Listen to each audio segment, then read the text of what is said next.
এত সুন্দর একটা নামকে জুলুম করার কারণে যদি আল্লাহ গালি বানিয়ে দিতে পারে, অথচ ১৫০০ বছর পরে ওই নাম কেউ রাখে না। আমি হিন্দু, খ্রিস্টান, বৌদ্ধ, ইহুদি এদের সাথেও মিশেছি বাইরের দেশগুলোতে, কারো নাম আমি ইয়াজিদ পাইনি। মুসলমান দূরের কথা, কোনো খ্রিস্টান, ইহুদি পর্যন্ত আমি ইয়াজিদ নামে কাউকে পাইনি, শুনিও নিজে ইয়াজিদ কারো নাম হয়। অথচ নামটা কিন্তু একটা ভালো নাম। উনি কেন্দ্রীয় মসজিদের ইমাম ছিলেন। জুলুম করার কারণে তার মতো নাম যদি আল্লাহ ঘৃণিত বানিয়ে দিতে পারে, গালি বানিয়ে দিতে পারে, আর যারা জুলুম করেছিলেন এখনো অনেকে জুলুমই আছেন, আপনি থামবেন। জুলুম যদি করে মারা যান, সত্যি আপনার নামকেও আল্লাহ ইতিহাসে গালি বানিয়ে রাখবে। আরে মনে করছেন না আমার নাম এত সুন্দর নাম? আরে ভাই, আপনার চাইতে ইয়াজিদের নাম আরো সুন্দর ছিল। এক কথা বলে না কেন? আর আমার প্রথম কথা ছিল, আমরা কোরআনে কারিম বাদ দিয়ে পৃথিবীর কোন জায়গায় যেন ভালো হওয়ার নিয়তে, হেদায়েত পাওয়ার নিয়তে না যায়। কারণ একটাই কিতাব আল্লাহ দিয়েছেন যেটা মানুষকে হেদায়েত দিতে পারে, পথ দেখাতে পারে। এখন থেকে যেখানে যাবেন আগে বলবেন কোরআন আমার হাতে দিন। আপনি পীরের দরবারে যান, আমার নিষেধ নেই, কিন্তু বলবেন বাবা কোরআন শরীফ দেন, কোরআন বোঝার সিস্টেম আমাকে বলে দেন, আমি কোরআন পড়লেই জানতে পারবো আসলে আপনি ঠিক আছেন কিনা। এই সিস্টেম আমাদের এখন চালু করা দরকার সব জায়গায়, তাহলে হাজারো ভণ্ডের দরবার বন্ধ হয়ে যাবে। হ্যাঁ, কথা বুঝতেছেন? তাহলে আমরা যারা বলতে আসি কোরআন শরীফ, তাদের দায়িত্ব দিয়েছেন আল্লাহ প্রথমে কিতাবুন, একটা কিতাব, উনজিলা ইলাইকা, হে নবী আপনার কাছে আমি এটা দিলাম। ফালা ইয়াকুম ফি সাদরিকা, আপনি যখন এইটা দিয়ে মানুষদেরকে সতর্কবাণী শোনাবেন। এখন আমি আরম্ভ করবো সূরা আনআমের 82 নাম্বার আয়াতের তাফসীর। আজকের আলোচনার বিষয় যেহেতু বললাম শান্তি, নিরাপত্তা, স্বস্তি, এই বিষয়টা সামনে রেখে আমি আগাবো।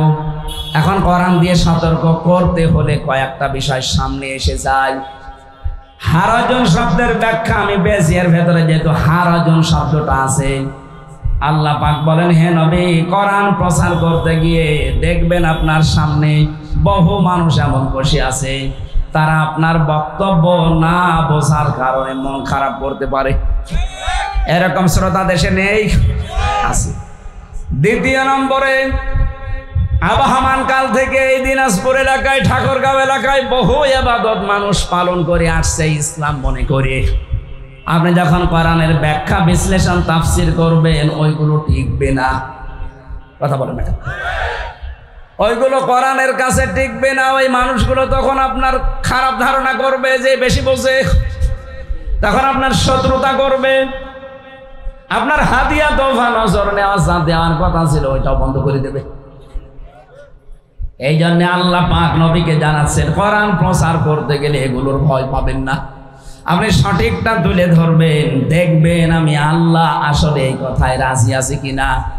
আমার তেলাওয়াত কিন্তু আয়াত, যেটা আমি কিন্তু তাফসীর সব পড়ে এসেছি আয়াতের ব্যাপারে। সূরা আনআমের 82 নাম্বার আয়াত, দুইটা পড়েছি, 79 আর 82। আমরা দুইটা তো, প্রথমটা তো প্রায় সব জায়নামাজের দোয়া মনে করে পালন করি, ইন্নী ওয়াজ্জাহতু ওয়াজহিয়া লিল্লাযী, এটা জায়নামাজের দোয়া মনে করেন অনেকে। এটা হচ্ছে আল্লাহু আকবার বলার পরে পড়ার নিয়ম। কেউ যদি জায়নামাজে দাঁড়িয়ে এটা পড়ে, আপনার গোনা হবে না, প্রতিটি অক্ষরে অন্তত 10টা করে নেকি হবে। কিন্তু এটা পড়ার সুন্নাত তরিকা হচ্ছে আল্লাহু আকবার বলার পর সানা আউযু বিল্লাহ বিসমিল্লাহ পড়ার আগে এইটা পড়বেন, ইন্নী ওয়াজ্জাহতু ওয়াজহিয়া লিল্লাযী ফাতারাস সামাওয়াতি ওয়াল আরদা হানিফা ওয়া মা আনা মিনাল মুশরিকিন। আমার এই সিহারা মানে শুধু এটা না, আমার জীবন চালাতে যা লাগে সব আজকে আমি ঘুরিয়ে দিলাম। আমার এই চেহারার এই বডিটা, আমার পরিবার, আমার সমাজ, আমার রাষ্ট্র, আমার যা ক্ষমতা আছে, টাকা পয়সা আছে, সব আমি আজকে ঘোরালাম। কার দিকে? ওই আল্লাহর দিকে ঘুরিয়েছি, যিনি আসমান আর জমিনের উদ্ভাবক। হানিফা, আমি লোক দেখানোর জন্য এগুলো করছি না, আমি মন থেকে একনিষ্ঠভাবে করছি। ওমা আনা মিনাল মুশরিকিন, আমি কিন্তু মুশরিক না। এই শব্দটা যে কত বড় গুরুত্বপূর্ণ, আমরা যারা হজে যারা যায় বা গিয়েছে, এখানেও দেখলাম একটা আলহাজ আছে। হজে যাওয়ার প্রথমেই কিছু নিয়ম পালন করা লাগে। এই যে সাদা কাপড় যেটা বলা হয় ইহরামের, এটা কিন্তু কাফনের কাপড়। এই কাপড়টা পরার পরে যখন কাবা তাওয়াফ করবে, কাবার চত্বরে ঢোকার পরে মানুষ বলে লাব্বাইক আল্লাহুম্মা লাব্বাইক, হে আমার মালিক আমি হাজির হয়ে গেছি, সেই বাংলাদেশ থেকে এসেছি 7.5 লাখ টাকা খরচ করে, আমি তোমার দরবারে হাজির হয়ে গেছি, আমার নামটা একটু তোমার হাজিরা খাতায় লিখে নাও। আল্লাহ যেন থামিয়ে দিচ্ছে, ওই থাম, এখানেই থেমে যা, আগে তুই বল যে আমি মুশরিক না। লাব্বাইক আল্লাহুম্মা লাব্বাইক, এটা বলার পরে আল্লাহ যেন শিখিয়ে দিচ্ছে, বল লা শারীকা লাকা লাব্বাইক, আল্লাহ আমি কিন্তু শরীক করি না তোমার সাথে কাউকে, তুমি একক অদ্বিতীয়। এ কথা বলার পরে আপনার মুখ দিয়ে আল্লাহ 3টা কথা স্পেশাল ভাবে বের করে নেয়। বাংলাদেশ থেকে লক্ষ লক্ষ হাজি প্রতি বছরে যাচ্ছে। এদেশ তৈরি হওয়ার পরে এতদিন যারা হজ করেছে, আমার মনে হয় 3টা কথা যদি ঠিক রাখতে পারতো, এদেশের কাউকে লাগতো না ইসলাম কায়েম করার জন্য, হাজিরাই যথেষ্ট। প্রথমে বলে ইন্নাল হামদা, যত প্রশংসা আজকে থেকে বাংলাদেশে যে করব সব তোমার জন্য করব। এক কথা বলেন না কেন? ইন্নাল হামদা দিয়েছেন, হামদের আগে আলিফ লাম আছে, এর আগে ইন্না আছে। কথাটা খুব গুরুত্বপূর্ণ।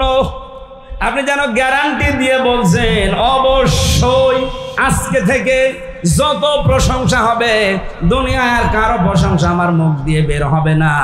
আমার সম্পদ দিয়ে, আমার অর্থ দিয়ে, ক্ষমতা দিয়ে প্রশংসা যদি আসে কার? এই যে আলিফ লামটা 4 প্রকার। আলিফ লামে ইস্তেগরাকি, গার কোন মানে ডুবন্ত।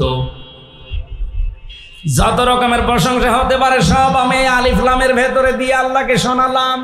ইন্নাল হামদা। 2 নম্বরে বলা হয় নিয়ামাতা, যত নিয়ামত তুমি আমাকে দিয়েছো এই সব নিয়ামত আমি তোমার জন্য ব্যয় করব। লাকা ওয়াল মুলক। 3 নম্বরে আমি যদি রাজ্য রাজনীতি দুনিয়ায় কিছু করি, আল্লাহ আমি তোমার জন্য করব। বিজ্ঞান এই আল্লামাউল বায়ান শব্দটা নিয়ে এই কণ্ঠনালীকে গবেষণা করে জানিয়েছে, এক একটি কথা তৈরি হতে মানুষের 27টা স্তর পার করা লাগে, এরপর একটা কথা তৈরি হয়। সুতরাং যে আল্লাহ আমাদেরকে ব্যবস্থা করে দিলেন, কথা বলার শক্তি দিলেন, বলেন তো আলহামদুলিল্লাহ। কোরআন যারা শুনতে আসে তাদের কিছু দায়িত্ব আছে। এটা তো আর দুনিয়াবি কোনো অনুষ্ঠান না, এটা এখন ইবাদত চলছে। নামাজ যেভাবে মানুষ ইবাদত মনে করে আদায় করে, হজ করতে যায় যেভাবে ইবাদত মনে করি, হজের ইহরাম পরার শুরু থেকে হজের কার্যক্রম শেষ হওয়া পর্যন্ত আপনি একটা মাছিও মারতে পারবেন না, এমনকি নিজের শরীরের একটা পশমও ইচ্ছাকৃতভাবে খুলে ফেলতে পারবেন না। যেহেতু ওটা ইবাদত, এই জন্য ওই নিয়ম নীতিগুলো পালন করা লাগে। এইটাও এখন ইবাদত। এটা কি বলেন তো? আপনারা আর একটু বেশি করে খেতে পারবেন, এই রোদের ভেতরে বসে থাকা যায়, অথবা ফজরের পরের দিকে। এই গরমের ভেতরে তো সমস্যা, আমি পর্যন্ত ফ্যান চলছে তাই ঘেমে যাচ্ছে। এইভাবে থাকবেন নাকি ওই দূর দূরান্তে যাবেন? এখানে দাঁড়িয়ে থাকা যায় কি 10-15 মিনিট কাজ, ঘন্টা খানিক সময় লাগবে। ওই দূরে যেখানে ছায়া মায়া আছে ওখানে যান, অন্তত এর নিচেরটা বাদ দিয়ে বাকিটা চলে যান। এইভাবে বসে থাকলে অসুস্থ হয়ে যাবে। আরে ভাই যা হয় হোক, আবেগ দিয়ে চলবে, আপনি অসুস্থ হলে তো সমস্যা হবে। ঠিক আছে, কথা বলবেন না, যেভাবে আছেন কষ্ট করেন। শান্তি, আজকের আলোচনার বিষয় হচ্ছে শান্তি। কি বললাম? এটা আমাদের দরকার।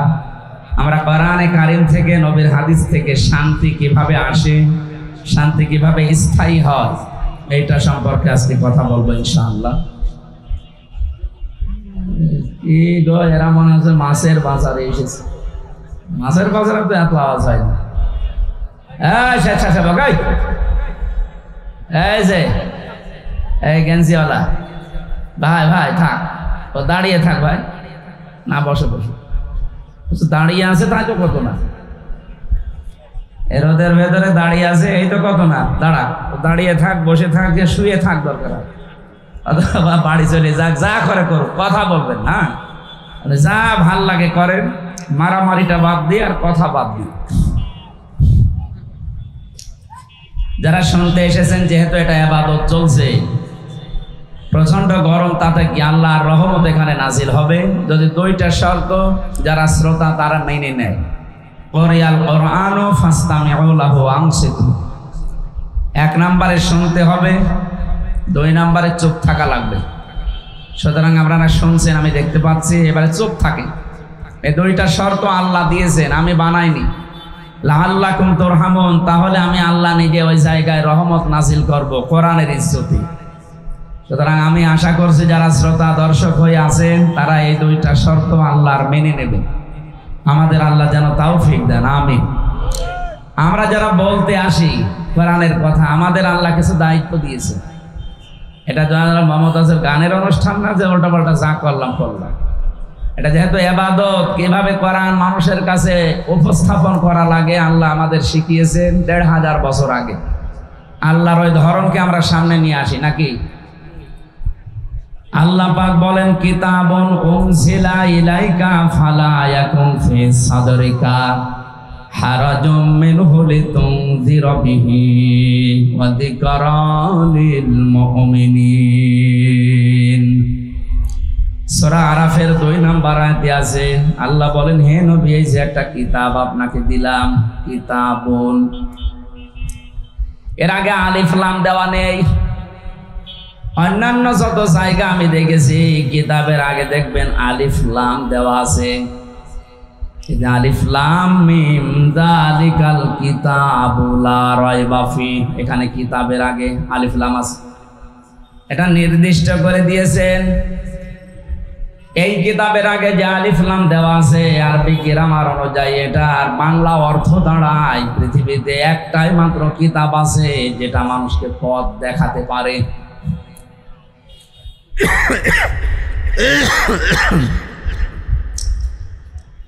সূরা বাকারার প্রথম দ্বিতীয় আয়াত থেকে যে দলিল নেওয়া যায় সেইটা যালিকাল কিতাব, এইটা একটা কিতাব, লা রাইবা ফি, যার ভেতরে কোনো সন্দেহ নেই। আল্লাহ এই কিতাবের আগে আলিফ লাম দিয়ে জানাতে চেয়েছেন পৃথিবীর মানুষেরা দুনিয়ার কোনো জায়গায় পথ পাওয়ার জন্যে, হেদায়েত পাওয়ার জন্যে যাওয়ার দরকার নেই, কোরআনের কাছে আসো, পথ পেয়ে যাবে।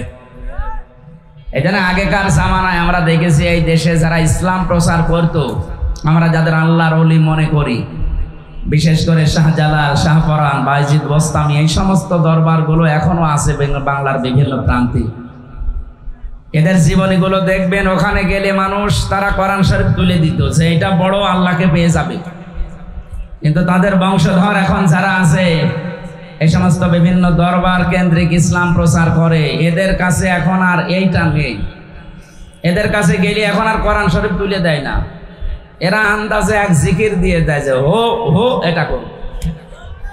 বিভিন্ন জায়গায় এই সিস্টেম এখনো দেশে আছে না নেই? এই জন্য আমরা হেদায়েতের পরিবর্তে আরো খারাপ হয়ে যাচ্ছে।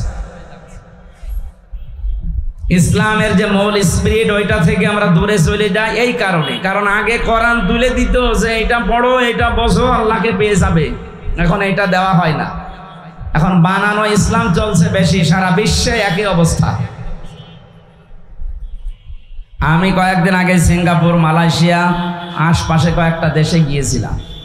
এখানেও কিছু মুসলমান আছে, ১০০ ভাগের ৫ ভাগ মুসলমান মাত্র সিঙ্গাপুরে।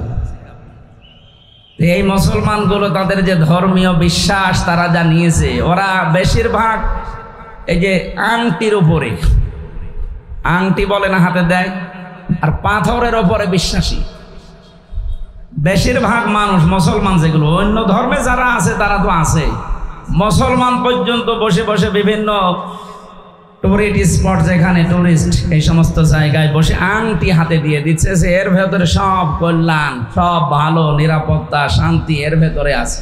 যদি মনোমালিন্য হয় এটা হাতে দেবে। বাংলাদেশেও বড় বড় জায়গা খুলে অনেকেই পাথরের ব্যবসা, আংটির ব্যবসা করছে। অথচ ভরসা রাখা লাগে শুধুমাত্র কার উপরে বলেন তো?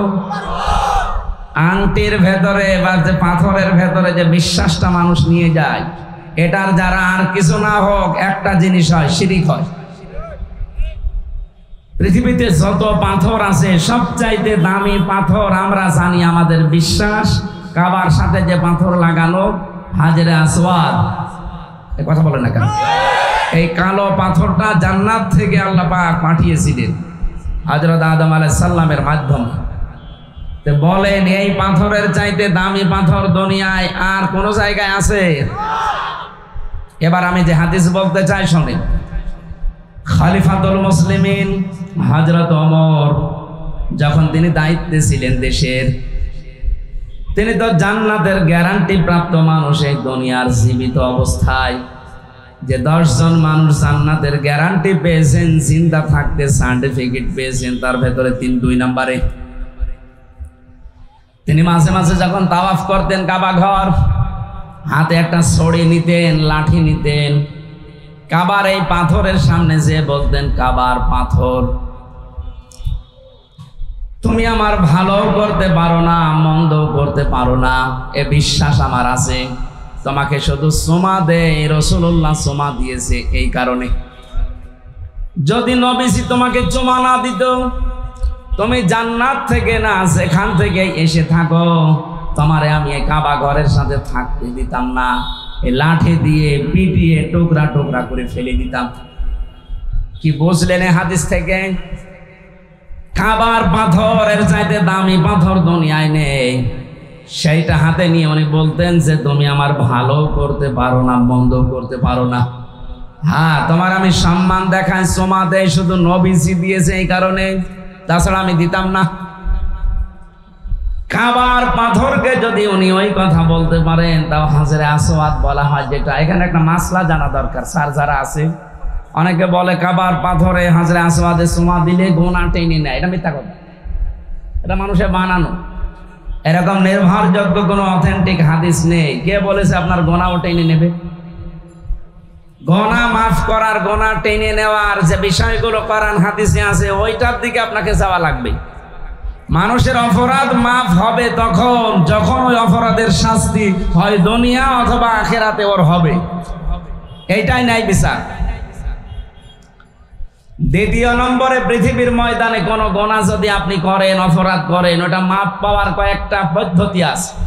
একটা হচ্ছে হকুল্লাহ আর একটা হকুল ইবাদ। কেউ যদি আল্লাহর কাছে কোনো অপরাধ করে থাকেন, তার কোনো বিধান না মানেন, তাহলে আপনাকে তার কাছে ক্ষমা চাওয়া লাগবে। যে আমি নামাজ পড়ি নাই, জেনে হোক না জেনে, আমার হজ করা ফরজ ছিল, আমি করি নাই। আল্লাহ যদি তুমি আমাকে মাফ করে দাও তাহলে ভালো হয়। আল্লাহ যদি ইচ্ছা করে আপনাকে মাফ করে দিতে পারে, না হলে শাস্তিও দিতে পারে। ইউআযযিবু মান ইয়াশা ওয়া ইয়াগফিরু লিমান ইয়াশা। কিন্তু কোনো মানুষ যদি হকুল ইবাদ নষ্ট করে, বান্দার কোনো হক নষ্ট করে, আর সে যদি কাবার গিলাফ ধরে, এই পাথর ধরে সোমা খায় আর কান্নাকাটি করে, আমারে মাফ করে দেন, কিয়ামত পর্যন্ত কাঁদলেও আপনার মাফ নেই। কারণ আপনি তো আল্লাহর কাছে অপরাধ করেননি, আপনি অপরাধ করেছেন হামজার কাছে। কথা বলেন না কেন? এদেশের অনেক মানুষ এই বুঝটা বোঝে না, চলে যাচ্ছে 7.5 লাখ টাকা খরচ করে হজে, কাবার গিলাফ ধরে হাওমাও করে কাঁদছে, অথচ ওদের টিকিট কেটে এসেছে মেয়ের জমি ফাঁকি দেওয়া টাকা। বেশি বলে ফেললাম না? আমার সাথে ছিল একজন, 16 সালে আমার সাথে একজন এরকম ছিল। বলছে হুজুর আমি এই কাজ করে এসেছি, আমার না আপনার হজ হয়। ছেলেদের ভালো ভালো জমি জায়গাগুলো, দোকানপাটগুলো সব ফরিদপুরে বাড়ি, সবগুলো লিখে দিয়েছি। আর মেয়ে কয়টা ছিল? 4টা, ছেলে 2টা। মেয়েদেরকে ডাক দিয়ে দাওয়াত খাওয়াইয়েছে আর বলছে মা তোর জন্য আমি কাবা শরীফ ধরে দোয়া করি।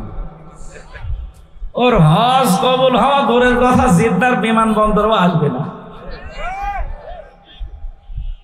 এই জন্য যারা হকুল ইবাদ নষ্ট করেন, তাদের ক্ষমা পাওয়ার পদ্ধতি হচ্ছে, আপনি হক যার নষ্ট করেছেন তার কাছে আগে স্বীকার করেন যে আমার ভুল হয়ে গেছে, আমি এই কাজ করে ফেলেছি, এখন তুমি কি বলো আমাকে জানাও।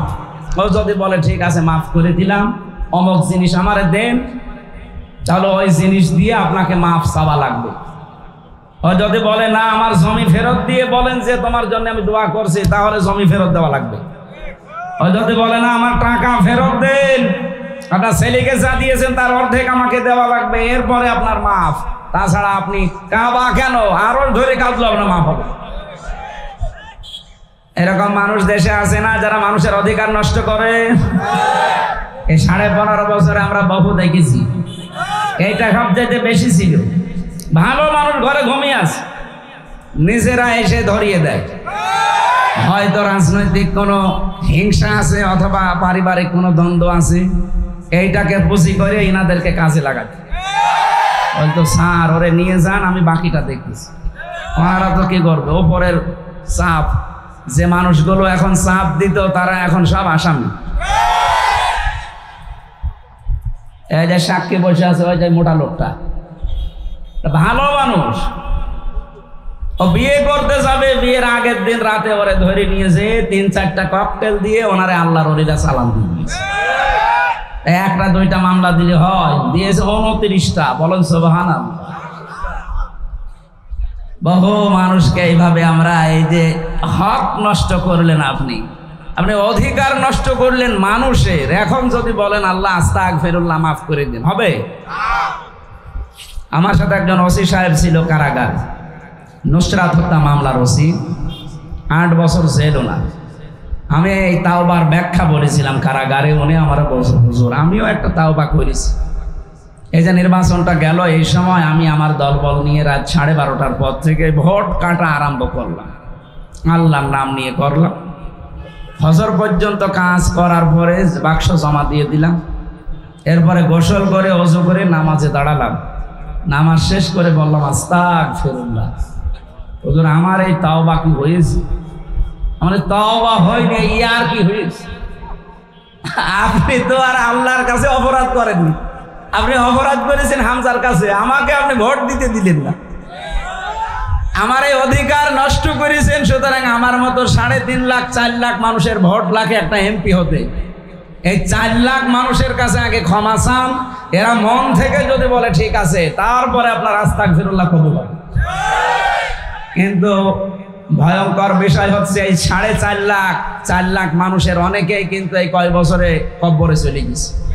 আপনি তাদের কাছে মাফ চাবেন কি করে? তার বলছে আমার কি হবে, আমার কি হবে মানে? এইরকম অপরাধে যারা অপরাধী তাদের শাস্তি হওয়া লাগবে, তারপরে মাফ হবে। আমরা অনেককে আন্দাজে আশা দিয়ে প্রতারণা করে তারে আরো ওই অপরাধটা জিয়ে রাখি। নবীজির কাছে এক মহিলা এসেছিল, যুবতী, ডাক দিয়ে বলে হে রাসূল আমি যৌবনের তাড়নায় জিনা করে ফেলেছি, আমি গর্ভবতী হয়ে গেছি, আপনি আমাকে মুক্ত করেন, এই অপরাধ থেকে আমারে ছাড় দেন। নবীজি বললেন দেখো এই কথা কাউকে বলবো না, চলে যাও গোপনে, আর কোনোদিন কাউকে কিছু জানাবা। ও আবার সামনে গিয়ে বলে হে নবী আমি এই কাজ করেছি, আপনি আমার এই অপরাধ থেকে মুক্ত করেন। 3 বার বলার পরে বিশ্বনবী বললেন ঠিক আছে, আগে বাচ্চাটা খালাস হোক, ডেলিভারি হওয়ার পরে আসবা, দেখি কি করা যায়। ডেলিভারি হওয়ার সঙ্গে সঙ্গে এসে বলছে হে রাসূল এই যে আমার সন্তান, আপনি আমার উপরে বিচার করেন, আমাকে মুক্ত করেন এই গোনা থেকে। দিনাজপুরবাসী আপনার বিবেক যদি থাকে বলেন তো, নবীজি কি ওই সময় ওই মহিলাকে বলতে পারতেন না যে এই কাজটা যেহেতু গোপনে কেউ জানে না, গোপনে আস্তাগফিরুল্লাহ পড়িনি, বলতে পারতেন না? বলেছিলেন না? ওনাকে বললেন যে তুমি যখন গোনা থেকে মুক্ত হতে চাও, পরিত্রাণ পেতে চাও, কারণ যে গোনার শাস্তি দুনিয়ায় হবে না, ওইটা কিয়ামতে আল্লাহ বিচার করলে ডবল করে বিচার করবে। সুতরাং তুমি এই মেয়ে ছেলেটার দুধ খাওয়ার 2 বছর হক আছে।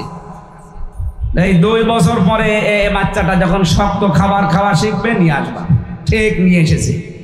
মেয়েরা এখানে যারা এসেছেন সম্মানিতা মা বোনেরা, সন্তান হবার পর 2 বছর বুকের দুধ খাওয়ানো এটা আপনার দায়িত্ব, কিন্তু এইটার জন্য আসল কাজ করা দরকার আপনার স্বামী।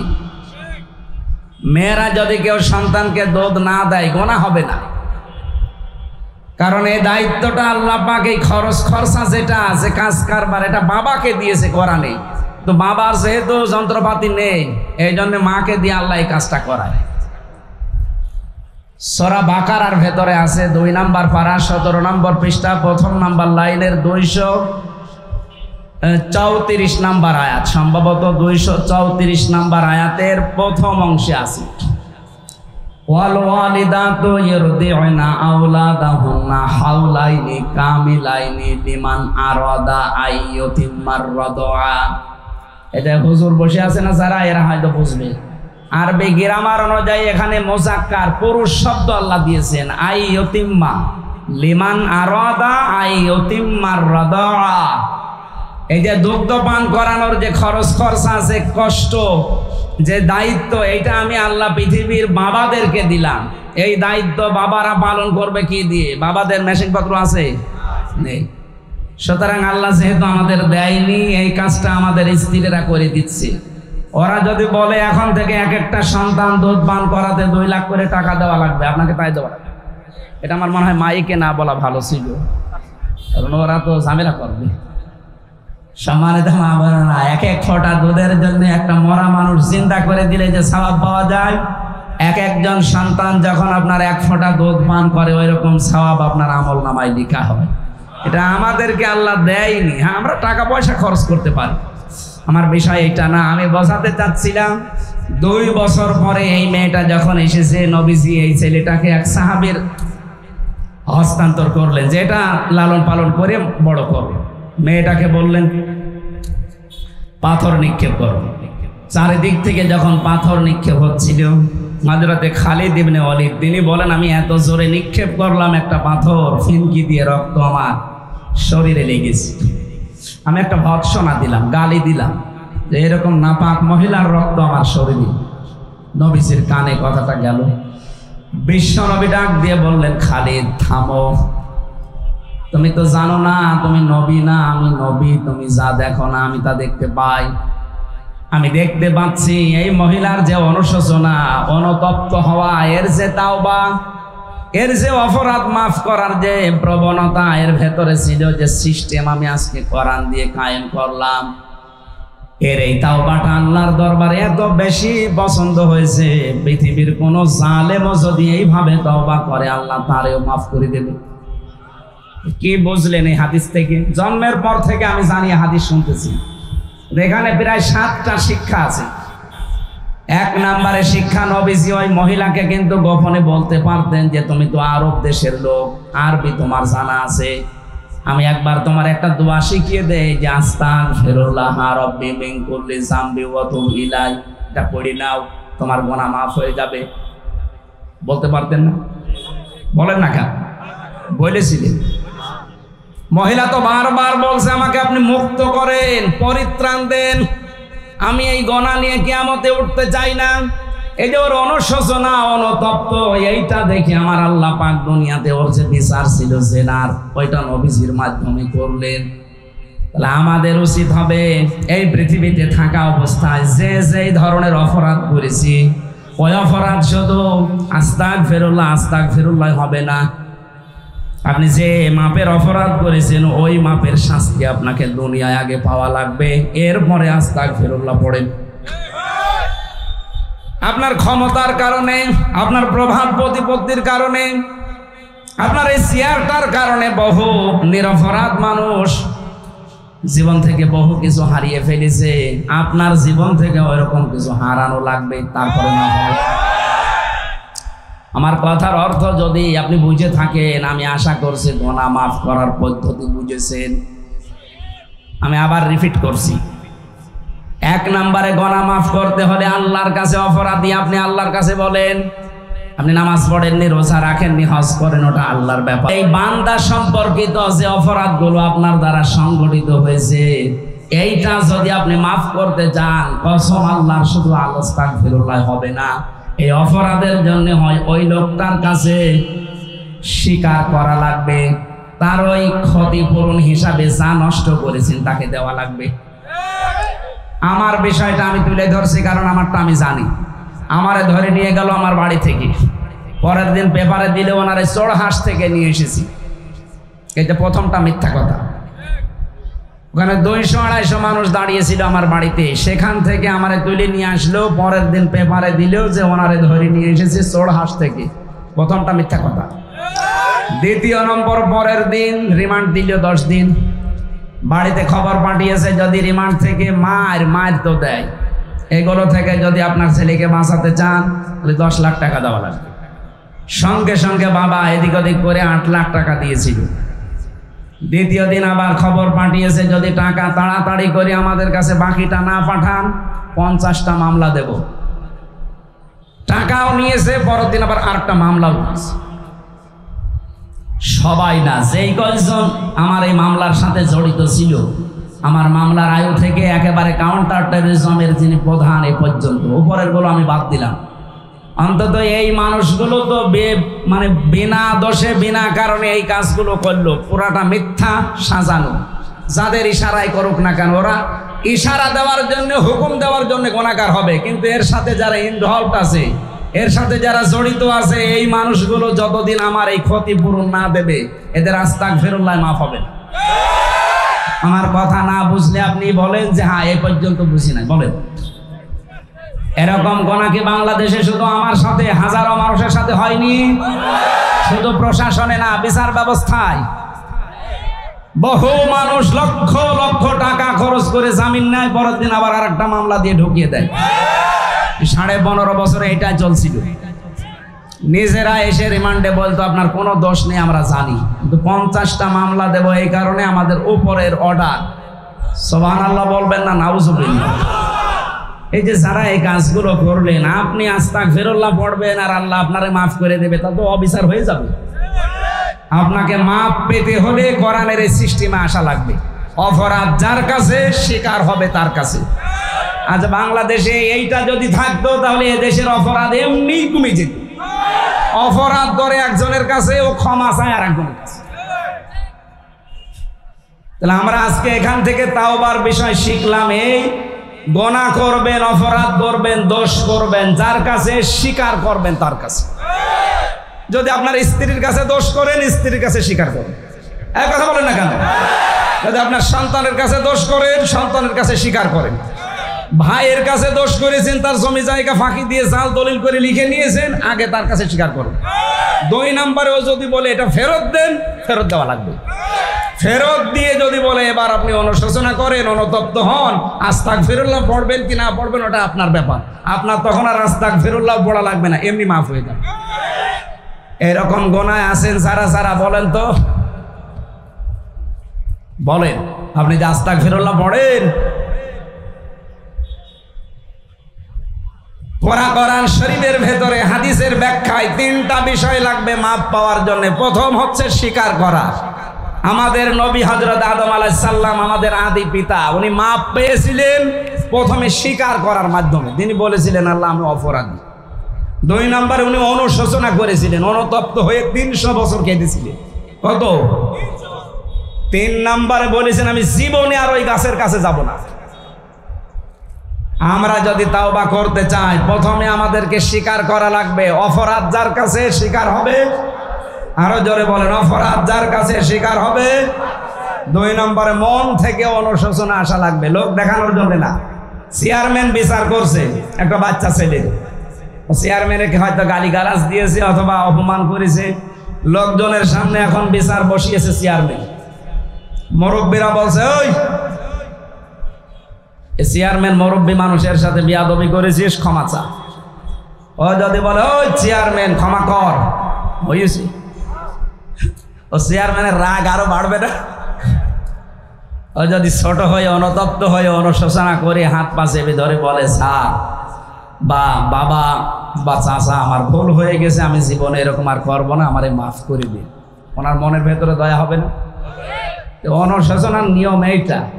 আমরা অপরাধ করার পরে অনুশোচনা দূরের কথা, আমাদের বৃদ্ধি আরো বাড়ে। এই যে গণহত্যার সাথে যারা জড়িত, এই মানুষগুলো অনুতপ্ত হচ্ছে না, বাইরে থেকে এখন উল্টাপাল্টা আরো ফতোয়া বের করছে। বসে লিস্ট করে রাখো 257 জনের, আমি আসতেছি। আরে ভাই আপনার তো ছোট হওয়ার কথা, আপনার বৃদ্ধি বাড়ে কোন কারণে?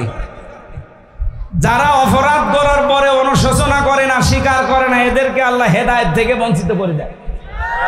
ফেরাউন কিন্তু এইটা করেছিল, অনুতপ্ত হওয়া, অনুশোচনা করা দূরের কথা, ওর বৃদ্ধি আরো বেড়েছিল। আল্লাহ শেষ পর্যন্ত মুখের উপরে জিবরাইলকে বলছে কাঁটা দিয়ে দিন। ও যেন বাকি কথা আর বলতে না পারো, কিন্তু বলতে চাচ্ছিল। ও বলেছিল আমানতু আন্নাহু লা ইলাহা ইল্লাল্লাযী আমানাত বিহি বানু ইসরাঈল, আমি তো ঈমান এনে ফেলেছি। কার উপরে? ওই আল্লাহর উপরে ঈমান আনলাম যার উপরে বনি ইসরাঈলরা ঈমান এনেছে। ওয়া আনা মিনাল মুসলিমিন, আমি তো মুসলমান। এরপরও ফেরেশতা আমার মুখের উপরে কাদা দিল কোন কারণে? আল্লাহ এবার ডাক দিয়েছেন, আল আনা ওয়া ক্বাদ আসাইতা ক্বাবলু ওয়া কুনতা মিনাল মুফসিদিন। এখন আল আন মানে এখন, ওয়া ক্বাদ আসাইতা ক্বাবলু ওয়া কুনতা মিনাল মুফসিদিন। এর আগে তো তুই বড় সন্ত্রাসী ছিলি, স্বৈরাচার ছিলি। তোর কারণে আমার হাজার হাজার বান্দা বান্দে দুনিয়াতে শান্তিতে থাকতে পারে নাই, অশান্তিতে ছিল, আতঙ্কে ছিল। ওই সময়ে তোর জন্য আমি বহু রাস্তা খুলেছিলাম, একটা রাস্তায় তুই হাঁটিস নাই। এখন আর তোর মাফ হবে না। শব্দের দিকে খেয়াল করেছেন। আল্লাহ বলেন আল আন বলার পরে আমি শেষ করিনি। ফালিয়াউমা নুনাজ্জিকা বিবাদানিকা লিতাকুনা লিমান খালফাকা আয়া ওয়া ইন্না কাসীরাম মিনান নাসি আন আয়াতিনা লাগাফিলুন। আজকের এই দিন থেকে আমি তোরে সুটকি দিয়ে রাখলাম, মেডিসিন লাগবে না, ঔষধ দেওয়া লাগবে না, পৃথিবীর কোনো পোকা মাকড়ে মাছে জন্তু জানোয়ারে তোরে খাবে না। কিয়ামত পর্যন্ত বিনা মেডিসিনে তোরে সুটকি দিয়ে রাখলাম। দুনিয়ায় তোর পরে যারা আসবে যেন তোরে দেখে শিক্ষা নিতে পারে। অপরাধ করার পরে যদি কেউ অনুশোচনা না করে তাকে আমি এইটা করে রাখবো। ওকে রেখেছিল হাজার হাজার বছর আগে। এখনো যদি কেউ অপরাধ করার পরে, স্বৈরাচার ফ্যাসিস্ট হওয়ার পরে কোনো মানুষ যদি অনুশোচনা করে ফিরে না আসে, ওকে আল্লাহ ইতিহাস বানিয়ে রাখবে। যারা জালেম ছিল আপনি তাকান, তাদেরকে আল্লাহ বিশাল ইতিহাস বানিয়েছে। এই যে ইয়াজিদ, এই লোকটার নাম কিন্তু ভালো নাম, ভালো নাম না? কি ইয়াজিদ ভালো নাম না? কি সুন্দর নাম ইয়াজিদ। কিন্তু এই লোকটা স্বৈরাচার হওয়ার কারণে, জুলুম করার কারণে আল্লাহ এত বেশি তাকে বিনষ্ট করে দিয়েছে, নষ্ট করে দিয়েছে, ঘৃণিত করে দিয়েছে। আপনি এখন দেখেন কোন হিন্দুকে যদি বলেন ভাই ছেলে হয়েছে নাম ইয়াজিদ রাখেন, ও বলবে কি এটা একটা গালি। এত সুন্দর একটা নামকে জুলুম করার কারণে যদি আল্লাহ গালি বানিয়ে দিতে পারে, অথচ 1500 বছর পরে ওই নাম কেউ রাখে না। আমি হিন্দু, খ্রিস্টান, বৌদ্ধ, ইহুদি এদের সাথেও মিশেছি বাইরের দেশগুলোতে, কারো নাম আমি ইয়াজিদ পাইনি। মুসলমান দূরের কথা, কোনো খ্রিস্টান, ইহুদি পর্যন্ত আমি ইয়াজিদ নামে কাউকে পাইনি, শুনিও নিজে ইয়াজিদ কারো নাম হয়। অথচ নামটা কিন্তু একটা ভালো নাম। উনি কেন্দ্রীয় মসজিদের ইমাম ছিলেন। জুলুম করার কারণে তার মতো নাম যদি আল্লাহ ঘৃণিত বানিয়ে দিতে পারে, গালি বানিয়ে দিতে পারে, আর যারা জুলুম করেছিলেন এখনো অনেকে জুলুমই আছেন, আপনি থামবেন। জুলুম যদি করে মারা যান, সত্যি আপনার নামকে আল্লাহ ইতিহাসে গালি বানিয়ে রাখবে। আপনি মনে করছেন না আমার নাম এত সুন্দর নাম? আরে ভাই, আপনার চাইতে ইয়াজিদের নাম আরো সুন্দর ছিল। এক কথা বলে না কেন? আমার প্রথম কথা ছিল আমরা কোরআনে কারিম বাদ দিয়ে পৃথিবীর কোন জায়গায় যেন ভালো হওয়ার নিয়তে, হেদায়েত পাওয়ার নিয়তে না যায়। কারণ একটাই কিতাব আল্লাহ দিয়েছেন যেটা মানুষকে হেদায়েত দিতে পারে, পথ দেখাতে পারে। এখন থেকে যেখানে যাবেন আগে বলবেন কোরআন আমার হাতে দিন। আপনি পীরের দরবারে যান, আমার নিষেধ নেই, কিন্তু বলবেন বাবা কোরআন শরীফ দেন, কোরআন বোঝার সিস্টেম আমাকে বলে দেন, আমি কোরআন পড়লেই জানতে পারবো আসলে আপনি ঠিক আছেন কিনা। এই সিস্টেম আমাদের এখন চালু করা দরকার সব জায়গায়, তাহলে হাজারো ভণ্ডের দরবার বন্ধ হয়ে যাবে। এই কথা বুঝতেছেন? তাহলে আমরা যারা বলতে আসি কোরআন শরীফ, তাদের দায়িত্ব দিয়েছেন আল্লাহ প্রথমে কিতাবুন, একটা কিতাব, উনজিলা ইলাইকা, হে নবী আপনার কাছে আমি এটা দিলাম। ফালা ইয়াকুম ফি সাদরিকা, আপনি যখন এইটা দিয়ে মানুষদেরকে সতর্কবাণী শোনাবেন। এখন আমি আরম্ভ করবো সূরা আনআমের কি 82 নাম্বার আয়াতের তাফসীর। আজকের আলোচনার বিষয় যেহেতু বললাম শান্তি, নিরাপত্তা, স্বস্তি, এই বিষয়টা সামনে রেখে আমি আগাবো। এখন কোরআন দিয়ে সতর্ক করতে হলে কয়েকটা বিষয় সামনে এসে যায়। হারাজন শব্দের ব্যাখ্যা আমি পেয়েছি, এর ভেতরে যেহেতু হারাজন শব্দটা আছে, আল্লাহ পাক বলেন, হে নবী, কোরআন প্রচার করতে গিয়ে দেখবেন আপনার সামনে বহু মানুষ এমন বসে আছে, তারা আপনার বক্তব্য না বোঝার কারণে মন খারাপ করতে পারে। এরকম শ্রোতা দেশে নেই, আছে। দ্বিতীয় নম্বরে, আবহমান কাল থেকে এই দিনাজপুর এলাকায়, ঠাকুরগাঁও এলাকায় বহু ইবাদত মানুষ পালন করে আসছে ইসলাম মনে করে। আপনি যখন কোরআনের ব্যাখ্যা, বিশ্লেষণ, তাফসীর করবেন, ওইগুলো টিকবে না। কথা বলেন না, ওইগুলো কোরআনের কাছে টিকবে না। ওই মানুষগুলো তখন আপনার খারাপ ধারণা করবে যে বেশি বোঝে, তখন আপনার শত্রুতা করবে, আপনার হাদিয়া তোফা নজর নেওয়া যা দেওয়ার কথা ছিল ওইটাও বন্ধ করে দেবে। এই জন্য আল্লাহ পাক নবীকে জানাচ্ছেন, কোরআন প্রচার করতে গেলে এগুলোর ভয় পাবেন না। আপনি সঠিকটা তুলে ধরবেন, দেখবেন আমি আল্লাহ আসলে এই কথায় রাজি আছি কিনা। আমার তেলাওয়াত কিন্তু আয়াত, যেটা আমি কিন্তু তাফসীর সব পড়ে এসেছি আয়াতের ব্যাপারে। সূরা আনামের 82 নাম্বার আয়াত দুইটা পড়েছি, 79 আর 82। আমরা দুইটা তো, প্রথমটা তো প্রায় সব জায়নামাজের দোয়া বলে করে পালন করি, ইন্নী ওয়াজ্জাহতু ওয়াজহিয়া লিল্লাযী। এটা জায়নামাজের দোয়া মনে করেন অনেকে। এটা হচ্ছে আল্লাহু আকবার বলার পরে পড়ার নিয়ম।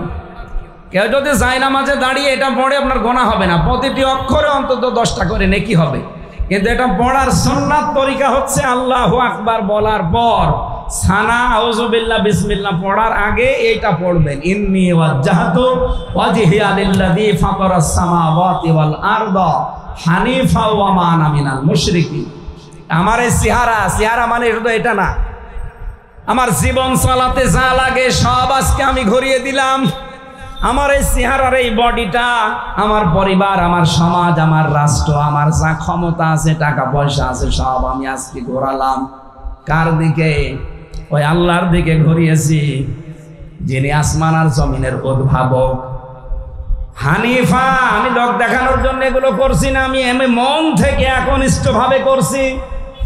ওমা আনা মিনাল মুশরিকিন, আমি কিন্তু মুশরিক না। এই শব্দটা যে কত বড় গুরুত্বপূর্ণ।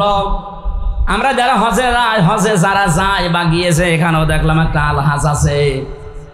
হজে যাওয়ার প্রথমেই কিছু নিয়ম পালন করা লাগে। এই যে সাদা কাপড় যেটা বলা হয় ইহরামের, এটা কিন্তু কাফনের কাপড়। এই কাপড়টা পরার পরে যখন কাবা তাওয়াফ করবে, কাবার চত্বরে ঢোকার পরে মানুষ বলে লাব্বাইক আল্লাহুম্মা লাব্বাইক, হে আমার মালিক, আমি হাজির হয়ে গেছি, সেই বাংলাদেশ থেকে এসেছি 7.5 লাখ টাকা খরচ করে, আমি তোমার দরবারে হাজির হয়ে গেছি, আমার নামটা একটু তোমার হাজিরা খাতায় লিখে নাও।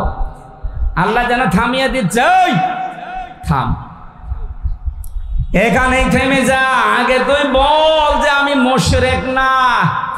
লাব্বাইক আল্লাহুম্মা লাব্বাইক, এটা বলার পরে আল্লাহ যেন শিখিয়ে দিচ্ছে, বল লা শারীকা লাকা লাব্বাইক, আল্লাহ আমি কিন্তু শরীক করি না তোমার সাথে কাউকে, তুমি একক অদ্বিতীয়। এ কথা বলার পরে আপনার মুখ দিয়ে আল্লাহ 3টা কথা স্পেশাল ভাবে বের করে নেয়। বাংলাদেশ থেকে লক্ষ লক্ষ হাজি প্রতি বছরে যাচ্ছে। এদেশ তৈরি হওয়ার পরে এতদিন যারা হজ করেছে, আমার মনে হয় 3টা কথা যদি ঠিক রাখতে পারতো, এদেশের কাউকে লাগতো না ইসলাম কায়েম করার জন্য, হাজিরায় যথেষ্ট। প্রথমে বলে ইন্নাল হামদা, যত প্রশংসা আজকে থেকে বাংলাদেশে যে করব সব তোমার জন্য করব। এক কথা বলেন না কেন? ইন্নাল হামদা দিয়েছেন, হামদের আগে আলিফ লাম আছে, এর আগে ইন্না আছে। কথাটা খুব গুরুত্বপূর্ণ। আপনি যেন গ্যারান্টি দিয়ে বলছেন, অবশ্যই আজকে থেকে যত প্রশংসা হবে, দুনিয়ায় আর কারো প্রশংসা আমার মুখ দিয়ে বের হবে না। আমার সম্পদ দিয়ে, আমার অর্থ দিয়ে, ক্ষমতা দিয়ে প্রশংসা যদি আসে কার? এই যে আলিফ লামটা 4 প্রকার। আলিফ লামে ইস্তেগরাকি, গার কোন মানে ডুবন্ত। যত রকমের প্রশংসা হতে পারে সব আমি এই আলিফ লামের ভেতরে দিয়ে আল্লাহকে শোনালাম। ইন্নাল হামদা, 2 নম্বরে বলা হয় নেমাতা, যত নিয়ামত তুমি আমাকে দিয়েছো এই সব নিয়ামত আমি তোমার জন্য ব্যয় করব। লাকা ওয়াল মুলক, 3 নম্বরে আমি যদি রাজ্য রাজনীতি দুনিয়ায় কিছু করি আল্লাহ আমি তোমার জন্য করব। বলেন তো এই 3টা কথার ভেতরে থেকে আর কিছু বাদ আছে? সবের ভেতরে না। প্রশংসা করলে তোমার জন্য, নিয়ামত ব্যয় করলে তোমার জন্য, আমি যদি রাজনীতিও করি রাজ্য চালাই তোমার জন্য। এতটুকু বলার পরে আল্লাহ বলেন না এখনই যাওয়া যাবে না। ওই যে বিদায় তাওয়াফ সেটা করে সেই সময় কিন্তু মুখ দিয়ে বলা লাগে লা শারীকা লাকা লাব্বাইক। আল্লাহ যেন শেষ পর্যন্ত বলছে এই কথাটা বলে যা যে আমি কিন্তু আর শিরিক করব না। সুবহানাল্লাহ বলতে পারেন না? আপনি নিজের বিবেকের কাছে চিন্তা ভাবনা দেন। এদেশে সাধারণ মানুষ বাদ দিলাম, বিরোধীতে যারা ছিল তারা অধিকাংশই হাসি, কথা বলে না কেন? সরকারে যারা ছিল অধিকাংশই হাসি, এমনকি 3 নাম্বার দলে যারা ছিল তারাও হাসি। এত হাসি থাকার পরে 3টা কথা কি করেছে ওরা? 53 বছরে আল্লাহর একটা বিধান এদেশে চালু করতে পারে নাই। কিসে হজ করেন আপনি? আল্লাহ রাব্বুল আলামিন আজকের তেলাওয়াত কিন্তু আয়াতে এই কথাটার আমাদেরকে ইঙ্গিত দিচ্ছেন, আল্লাযীনা আমানু ওয়া লাম ইয়ালবিসু ঈমানাহুম বিযুলমিন। আল্লাহ বলেন ওই মানুষগুলো যারা ঈমান আনার পর তাদের ঈমানের সাথে ইলবাস করে না, মিশ্রিত করে না, লাগিয়ে দেয় না, জড়ো করে না, মিশ্রণ করে ফেলে না কি শিরককে। এখানে জুলমিন আই শিরকিন, যারা তাদের ঈমানের সাথে শিরককে সংমিশ্রণ করে না, উলাইকা লাহুমুল আমন। আল্লাহ বলেন এই মানুষগুলোই, ওপরে বর্ণিত এই কথাগুলো যারা মেনে নিতে পারে তাদেরকে যেন এভাবে ইঙ্গিত দিচ্ছে এই মানুষগুলোই উলাইকা লাহুমুল আমন, এই মানুষগুলোই শান্তি পাওয়ার হকদার। সুবহানাল্লাহ বলতে পারেন না? শান্তি দেওয়ার একচ্ছত্র মালিকানা কার? কেন? কারণ তার নামই শান্তি, তার নাম সালাম। সালাম না আল্লাহর নাম? সারের নাম মালিক না? এটা একটা আল্লাহর নাম। ওনাকে কেউ যদি ডাক দেয় তাহলে শুধু মালিক বলে ডাকলে আপনার গুনাহ হবে। আব্দুল মালিক বলা লাগবে, কারণ উনি নিজে মালিক না, উনি মালিকের গোলাম। কথা বুঝতেছে? আল্লাহর নাম যাদের সাথে নামে আছে আব্দুস সুবহান, আব্দুল মালিক, আব্দুল খালেক, এই সমস্ত নাম যাদের আছে আগে এই শব্দটা জুড়ে নেবেন, তাহলে আপনার ডবল সওয়াব হবে। যাদের নাম এরকম উল্টাপাল্টা বোঝেন না যে আল্লাহর নাম রেখে দিয়েছে, আপনি উপরে বা বাইরে কিছু লাগান নাই, শুধুমাত্র আল্লাহর নামে ডাকেন ওই মালিক, এটা বললে আপনার কবিরা গুনাহ হবে। আল্লাহর সাথে একটা বিয়াদবি করা। ওনারা কি কেউ মালিক নাকি? আসল মালিক কে? মালিক মানে রাজাধিরাজ, আসল মালিক আল্লাহ। ওনারা আল্লাহর গোলাম। যত মানুষের নাম এরকম আল্লাহর নামের সাথে মিল করা আছে তাদের নামের আগে আব্দুন যোগ করবেন। কথা বুঝতেছেন? আল্লাহ রাব্বুল আলামিন যেন আমাদেরকে তার শান্তি নামটা নিয়েছেন। শান্তি একমাত্র দেওয়ার মালিক তিনি। এই কারণে 99টা নাম আমরা অনেকে জানি। আল্লাহর নাম আছে কোরআন, হাদিস, ইজমা, কিয়াস, এই 4টা অনুযায়ী তাওরাত, ইনজিল, জাবুর, কোরআনটা অনুযায়ী 5000। কত? আমরা সচরাচর 99টা যে কায়দার পেছনে আছে জানি এইগুলো। আল্লাহর নাম তাফসিরে আমি পড়েছি 5000। যে কোনো নাম যদি আমার আল্লাহ নেয় ওই নামের গুণাগুণ তিনি দেখায়। যেহেতু তিনি রাজ্জাক নাম নিয়েছেন, এই জন্য পৃথিবীর কত সৃষ্টি যাই হোক, পৃথিবী যদি পা ফেলার জায়গাও না থাকে, সৃষ্টি দিয়ে ভরপুর হয়ে যায়, তাও রিজকের দায়িত্ব আমার আল্লাহ ওই রাজ্জাক নামের খাতিরেই মিটাবেন। ও যদি রাজ্জাক নামটা না নিত তাহলে বহু সৃষ্টি রিজকের কারণে মারা যেত। সুলাইমান নবী একবার দায়িত্ব নিতে চেয়েছিলেন কিন্তু পারেননি। এত কিছু তার তাবেদার ছিল, তার আন্ডারে ছিল, এই যে পাখি পর্যন্ত তার কথা শুনতো। জিন জাতি তার আয়ত্তে ছিল। আল্লাহকে বলেছিল রব্বুল আলামিন তুমি তো বিভিন্ন নাম নিয়েছো, রাজ্জাক তোমার নাম, এই নামটার কারণে তুমি সবাইকে রিজিক দাও, আমাকে একটু দায়িত্ব দাও না কেন, একটু তো একদিনের যত সৃষ্টি আছে আমি একটু খাওয়াতে চাই। আল্লাহ বলেন না, পারবে না, বলে আমাকে এক বেলার খাবারের দায়িত্ব দাও। নিষেধ করেছিলেন, তারপরও না চড় বান্দা হয়ে আল্লাহর কাছ থেকে দায়িত্বটা নিয়েছে। খাবার রান্না করতে করতে স্টোভ বানিয়েছে। গভীর জলদেশ থেকে, সমুদ্রের গভীর তলদেশ থেকে একটা বিশাল আকারের মাছ এসে বলে রব্বুল আলামিন ক্ষুধার্ত আমি, দয়া করে আমাকে খাবারের ব্যবস্থা করে দাও। আল্লাহ বললেন তোমাকে আমার নবী সুলাইমান দাওয়াত দিয়েছে, যাও। আসলেন, যিনি যে সব কিছুর ভাষায় বুঝতেন, পশু পাখি মাছ সব। খাবার চাওয়ার পরে বললেন খাবার তৈরি করা আছে, স্টোভ যতটুকু লাগে খেয়ে চলে যাও। যত খাবার তৈরি করেছিল মাঠে ময়দানে সব মাছ একবারে খেয়ে ফেলেছে। দ্বিতীয়বার যা কোড়ানো ছিল আশপাশে সব শেষ করে বলছে কই আর খাবার যা ছিল ওগুলো খেয়ে চলে যাও। বলে আর নেই, 2 লোকমায় আমি শেষ করে দিয়েছি। ও সুলাইমান, প্রতিদিন আমার মালিক রাজ্জাক নামটা এমনিতে নেয়নি, এরকম 3 লোকমা করে খাবার আমার 24 ঘন্টায় খাওয়ায়। হযরতে সুলাইমান সিজদায় পড়ে বলে রব্বুল আলামিন আমি বিশ্বাস করতাম, এখন আরো বেশি বিশ্বাস করে ফেলেছি। রিজকের দায়িত্ব দুনিয়ার কেউ নিতে পারে না। রাজ্জাক তোমার নাম, এটা তোমার জন্যই শুধু মানায়, তুমি এর হকদার। এত বড় বিশাল তিমি মাছের এতগুলো টন, 8 টন 9 টন 10 টন খাবার যদি তার আল্লাহ যোগান দিতে পারে, আমাদের মতো মানুষ যারা কয়েক ছটা খাবার লাগে, এই খাবারের যোগান আল্লাহ দিতে পারবে না। কোন কারণে আপনি অবৈধ পথ বেছে নেন? আমি এই নামটার ব্যাখ্যা করার পেছনে কারণ এইটাই, যাদের প্রতি বছরে 1.5 লাখ থেকে 2 লাখ টাকা হলে সংসার ভালোভাবে চলে যায়, তাদের 72 কোটি টাকা 75 কোটি টাকা আত্মসাৎ করা লাগবে। কোন কারণে? আমি যতটুকু খাবার খেতে পারি, এস আলম গ্রুপ যারা ইসলামী ব্যাংক থেকে 75,000 কোটি টাকা মারিং কাটিং করলো, ও কি আমার সাথে বেশি খেতে পারবে? কি করবেন আপনি এটা নিয়ে? এই যে দরবেশ যেটা ধরা পড়েছে দাড়ি কেটে 36,000 কোটি টাকা মারিং কাটিং করেছে 7টা ব্যাংক থেকে। আমি বানিয়ে বলছি না, সব আমার কাছে রেকর্ড আছে। কি করলো তারে টাকা দিয়ে? আমরা এখান থেকে শিক্ষা নেই এই সমস্ত দরবেশ থেকে, যে যতটুকু যার প্রয়োজন আছে এর অতিরিক্ত যদি আপনি বাম হাতের ইনকাম করেন, ওইটাই আপনার জন্য কাল হয়ে দাঁড়াবে। পৃথিবীর কোনো কিছুই কিন্তু বেশি বেশি ভালো না। এক কথা বলছেন না কেন?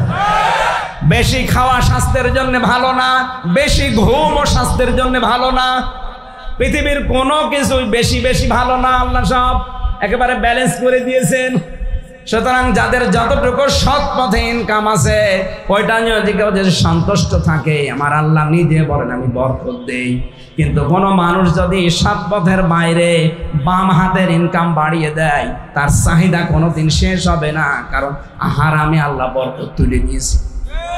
আশা করছে যার যেখানে কর্মজীবন আছে আপনি ফাঁকি দেবেন না, আর অবৈধ পথে পা বাড়াবেন না।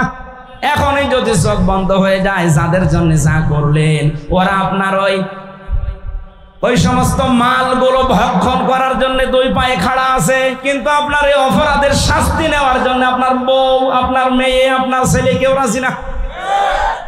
কিন্তু আপনার এই মাল অবৈধ যেগুলো রাখলেন, এগুলো ভোগ করার জন্য কিন্তু ওরা রাজি আছে। এই কথা বলছে না কেন? সুতরাং আমি নিজের থেকে, আমার ইমান থেকে বলছি, আমিও যেন না করি, সামনে আমরা যেন কেউ পথে না পা বাড়াই। হযরতে সুলাইমান নবী ওই দিন প্রমাণ করেছিলেন রাজ্জাক আল্লাহ নামটা এই কারণে নিয়েছেন, কারণ তিনি আসল রিজিকের মালিক। আমরা যারা আল্লাহকে সালাম নামে ডাকি, তিনি শান্তি দেওয়ার মালিক।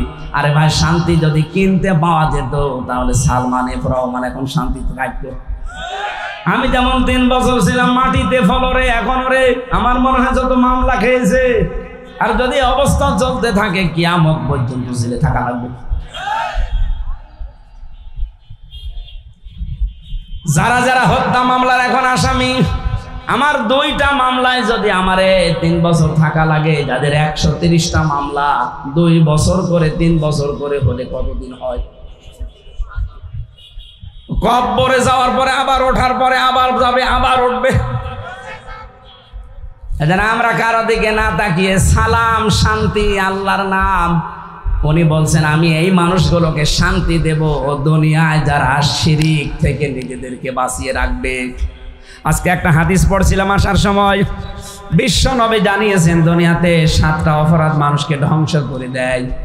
এই এলাকায় যদি এই অপরাধগুলো কেউ করে থাকেন ছেড়ে দেবেন। এটা বড় বড় অপরাধ। 1 নম্বরে যারা শিরিক করে, 2 নম্বরে যারা জাদু টোনা করে, 3 নম্বরে যারা সুদ খায়। এলাকায় সুদের ওই নিয়মটা আছে কিনা আমি জানি না, ব্যাংকের মাধ্যমে সেটা আলাদা। এই যে টাকা ছেড়ে রাখে, টাকা আসে, 1000 টাকা দিলে 1100 টাকা দেয়, এই নিয়ম আছে? কারা কারা এগুলো করছেন হাত তোলেন তো। আন্দাজে মিথ্যা কথা বলেন কোন কারণ? আপনি যা আছে বলে চিল্লালেন, একটা মানুষ তো হাত তোলেন না। এই গণায় যারা আছেন যে 1000 টাকা দেন, 1 মাস পরে আপনাকে 100 টাকা করে বেশি দেয়, এই গণায় যারা আছেন এটা সুদ। মায়ের সাথে জেনা করার গোনা হবে। আপনি মায়ের সাথে জেনা করে আসলেন, এখন নামাজে দাঁড়ালে তো কবুল হয়ে যাবে নাকি? এই পাগলামি আশা করছে আপনি করবেন না। এরপরে আছে যারা মানুষ হত্যা করে। এটা যে কত বড় অপরাধ আল্লাহর কাছে। আল্লাহ বলেন বিনা কারণে একটা মানুষকে মেরে ফেলা আমার কাছে তামাম দুনিয়ার সবকিছু ধ্বংস হওয়ার চাইতেও নিকৃষ্ট। আল্লাহ বলেন আমার সামান দুনিয়া ধ্বংস হয়ে যাক, কিন্তু আমার একজন মানুষ যেন বিনা কারণে মারা না যায়। অথচ কি করলেন আগস্টের 5 তারিখের আগ পর্যন্ত কত মানুষ? 3,732 জন মানুষ মারা গেছে। অথচ মেজর কোনো কারণে না, এমনি। এটা আবু সাইদ মারা গেল না? হত্যার সাথে কোনো ক্রমে জড়িত হওয়া যাবে না, সে যে অবস্থায় হোক না কেন। এরপরে এসেছে যারা এতিমের মাল ভক্ষণ করে, বাবা নেই এরা এতিম না। যারা যারা আমাদের উপরে দায়িত্বে আছে, নিচে যারা আমরা সবাই তাদের কাছে এতিম। এই জেলা চালায় প্রশাসনিক ভাবে একজন এসপি, এসপির আন্ডারে যত পুলিশ আছে পুরো দিনাজপুর জেলায় সবাই তার কাছে এতিম।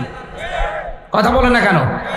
ওসি সাহেব ওনার কাছে এতিম, এখনই চাইলে ওনারে বান্দরবনে পাঠিয়ে দেবে।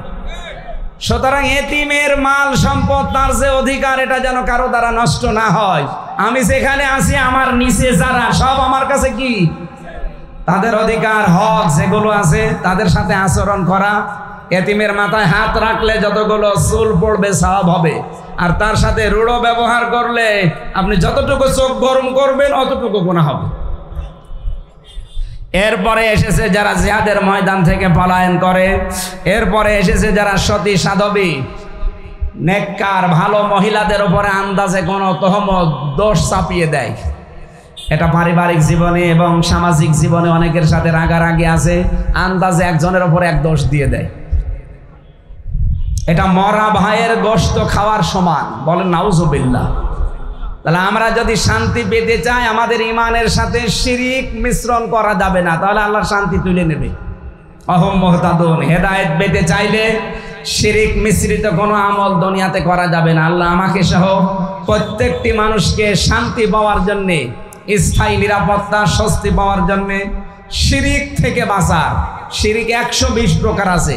শিরিক বিল জাত, শিরিক বিল সিফাত, শিরিক বিল ইখতিয়ারা, শিরিক বিল হুকুক, এরকম করে বহু শিরিক আছে। আমরা প্রচণ্ড গরমে এরপরে আমার আবার আরেকটা জোহরের পর অনুষ্ঠান আছে সেই পীরগঞ্জ, ওখানে যাওয়া লাগবে।